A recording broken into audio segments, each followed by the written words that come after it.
सबसे hot seat बना हुआ है पाटलिपुत्रा लोकसभा। लड़ाई तो वही होगी जो अब तक होता आया है, रामकृपाल यादव वर्सेस मीसा भारती। कमी आरजेडी के नेता और कार्यकर्ता में नहीं रहा है, कमी लालू परिवार में रहा है कि आरजेडी से खिसक जाते हैं। इसका सबसे बड़ा कारण लालू प्रसाद यादव, उनका फैसला होता है। पाटलिपुत्र में जीतता है तो रामकृपाल यादव जीतते हैं, न कि भाजपा जीतती है। लालू प्रसाद यादव की बड़ी बेटी मीसा भारती लगातार 2 बार चुनाव हारी हैं और इस बार तीसरी बार मैदान में उतरी। मीसा भारती के कई दुश्मन वहाँ पे हैं जो अगर न्यूट्रल रह गए चुनाव में, चाहे वो रीतलाल यादव हो चाहे वो भाई वीरेंद्र हो, तो बड़ी नुकसान आरजेडी को हो सकता है। आरजेडी के अंदर खूब मांग हो रही थी कि रीतलाल यादव को पाटलिपुत्र से चुनाव लड़ा दिया जाए कि भाई वीरेंद्र पूरे नाराज है, इतने नाराज है कि हो सकता है कि चुनाव के वक्त में भाई वीरेंद्र न इधर रहे न उधर रहे। मीसा भारती अब तक चुनाव हारी है तो आरजेडी के नेताओं के कारण, आरजेडी के कार्यकर्ताओं के कारण। लोकसभा चुनाव का घोषणा हो चुका है और ऐसे में तमाम लोकसभा क्षेत्र पर चर्चा हो रही है। आज चर्चा होगी, सबसे हॉट सीट बना हुआ है पाटलिपुत्रा लोकसभा क्षेत्र और उसी पर चर्चा होगी। एक तरफ है रामकृपाल यादव और दूसरी तरफ है लालू प्रसाद यादव की बड़ी बेटी मीसा भारती। लगातार 2 बार चुनाव हारी हैं और इस बार तीसरी बार मैदान में उतरी हैं। इसी पर हम चर्चा करेंगे कि इस बार क्या होगा।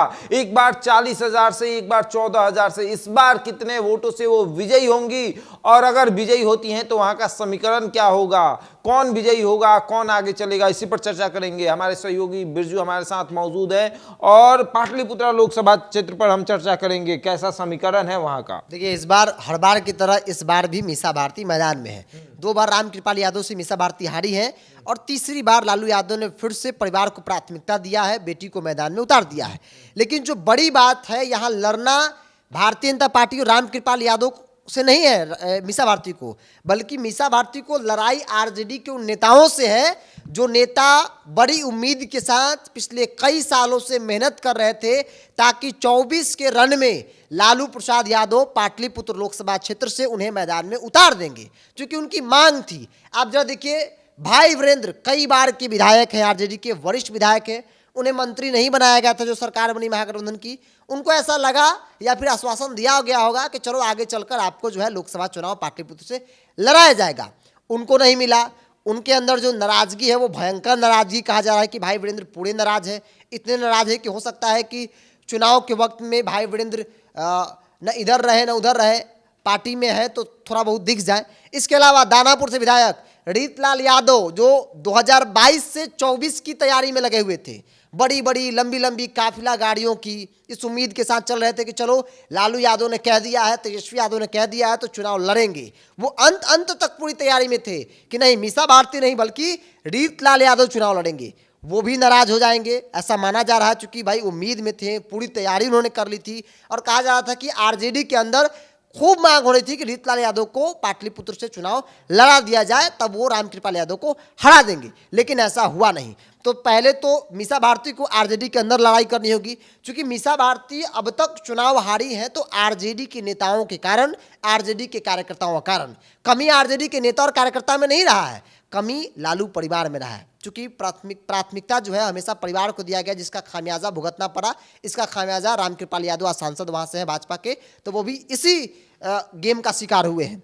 और आपने कहा कि भाई लड़ाई कैसी होगी, यहाँ की लड़ाई तो वही होगी जो अब तक होता आया है, रामकृपाल यादव वर्सेस मीसा भारती। मीसा भारती 2014 में लड़ी तो 40,000 के आसपास वोटों से हार गई थी रामकृपाल यादव से। इस बार 19 में लड़ी तो 14,000 वोटों से हार गई। अब 24 है। पहले एकाध दुश्मन आरजेडी के अंदर थे, लेकिन अब मीसा भारती के कई दुश्मन वहां पे हैं जो अगर न्यूट्रल रह गए चुनाव में, चाहे वो रीतलाल यादव हो चाहे वो भाई वीरेंद्र हो, तो बड़ी नुकसान आरजेडी को हो सकता है, क्योंकि वो बड़े नेता है, उनका अपना जनाधार है, पार्टी के जनाधार के साथ अपना एक व्यक्तिगत पहचान है। दोनों पाटलिपुत्रा लोकसभा के विधायक भी हैं, मतलब काफी भाई में आता है, काफी वरिष्ठ विधायक है। यादव जो लोकसभा में छिटकता है, अगर भाई वीरेंद्र को टिकट दिया था तो यादव नहीं छिटकता। इस बार अगर किसे टिकट दिया जाता, अगर मीसा भारती को हटाकर इस बार अगर रीतलाल को टिकट दिया गया होता, अगर भाई वीरेंद्र को दिया गया होता, तो क्या लगता है कि भाजपा के जो सांसद हैं, मौजूदा सांसद, उनके लिए टफ रहता फाइट? देखिए, सबसे बड़ी बात कि वहां के समीकरण को देखना होगा, जाति समीकरण क्या कहता है। पाटलिपुत्र में यादवों की 5 लाख के आसपास आबादी है, भूमियार 3 लाख है, कुशवाहा जो है वो कुर्मी, माफ कीजिएगा पैच, कुर्मी 4 लाख है। मतलब कोई भी पार्टी सत्ता में आएगी तो उसको यादवों का वोट चाहिए पाटलिपुत्र लोकसभा क्षेत्र में। और यादव हर चुनाव में 2-3 चुनाव में देखा जा रहा है कि आरजेडी से खिसक जाते हैं। इसका सबसे बड़ा कारण लालू प्रसाद यादव, उनका फैसला होता है और इसी कारण से रामकृपाल यादव यहां से चुनाव जीत जाते हैं, क्योंकि यादव जो है वो रामकृपाल यादव को समर्थन कर देते हैं और यादव में बड़ी सनमारी रामकृपाल यादव कर लेते हैं। इसके कई कारण हैं। अब आपने कहा कि कौन उम्मीदवार होता तो भाई भारी पड़ जाता रामकृपाल यादव पर।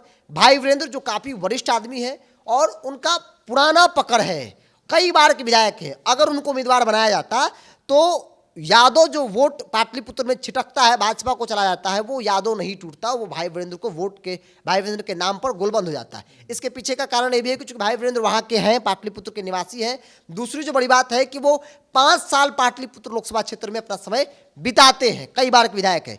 इसके अलावा रीतलाल यादव भी कमजोर दावेदार नहीं है, उनकी यूथ में अच्छी खासी पकड़ है। अगर रीतलाल यादव चुनाव लड़ते, उनको टिकट दिया था तो वो भी जीत सकते थे, आरजेडी वहां जीत सकती थी। लेकिन आज की तारीख में जीत की संभावनाएं कम हो गई है। इसके पीछे का सबसे बड़ा कारण, जब हम पाटलिपुत्र लोकसभा क्षेत्र के अलग अलग गांवों में गए, यादवों के मोहल्ले में गए, तो एक शिकायत जो लालू परिवार को लेकर बहुत ज्यादा हो रही थी। कहा जा रहा था कि मीसा भारती उम्मीदवार बन रही है, ठीक है, कोई दिक्कत नहीं है, लेकिन मीसा भारती 5 साल नजर नहीं आती हैं, बस चुनाव के वक्त में नजर आती हैं। अब तक मीसा भारती को आप कहीं नहीं देख रहे होंगे, लेकिन जैसे ही चुनाव का ऐलान हो चुका है, जब समय आएगा, सिंबल मिल जाएगा तो वो भी क्षेत्र में घूमने लगेंगी। संभवतः आज के बाद मीसा भारती घूमने लगेंगी। तो इस बात की शिकायत है और इसी कारण से यादव जो है वो लालू परिवार से लोकसभा में, पाटलिपुत्र लोकसभा क्षेत्र में खिसक जाते हैं और रामकृपाल यादव को वोट देते हैं। रामकृपाल यादव क्यों वोट देते हैं? क्योंकि रामकृपाल यादव वो नेता है, अगर उनके पास एक दिन में 100 कार्ड आया, चाहे वो वीवीआईपी हो, वीआईपी हो, रिक्शा वाला हो, ठेला वाला हो, धोबी कपड़ा धोने वाले के यहाँ से न्योता है, वो 100 न्योता करेंगे। ये उनकी सबसे बड़ी पहचान है। अगर पाटलिपुत्र लोकसभा क्षेत्र में भाजपा जीतती है, कमल का फूल खिलता है, एनडीए जीतता है, तो एनडीए कम जीतता है, भाजपा की फूल कम खिलती है, रामकृपाल यादव ज्यादा जीतते हैं। वहां पाटलिपुत्र में जीतता है तो रामकृपाल यादव जीतते हैं, न कि भाजपा जीतती है। वो भी उनकी व्यक्तिगत पकड़ के कारण, क्योंकि वो हर एक व्यक्ति के साथ जुड़े हुए हैं, चाहे वो रिक्शा वाला हो, ठेला वाला हो। हमने देखा है कि 2:30 बजे, 3 बजे रात को भी वो न्योता करते हैं, कोई छूट न जाए, कोई नाराज न हो जाए, इस बात की टेंशन होता है। और दूसरी तरफ क्या है, लालू परिवार से कोई दिखता नहीं है वहां पे।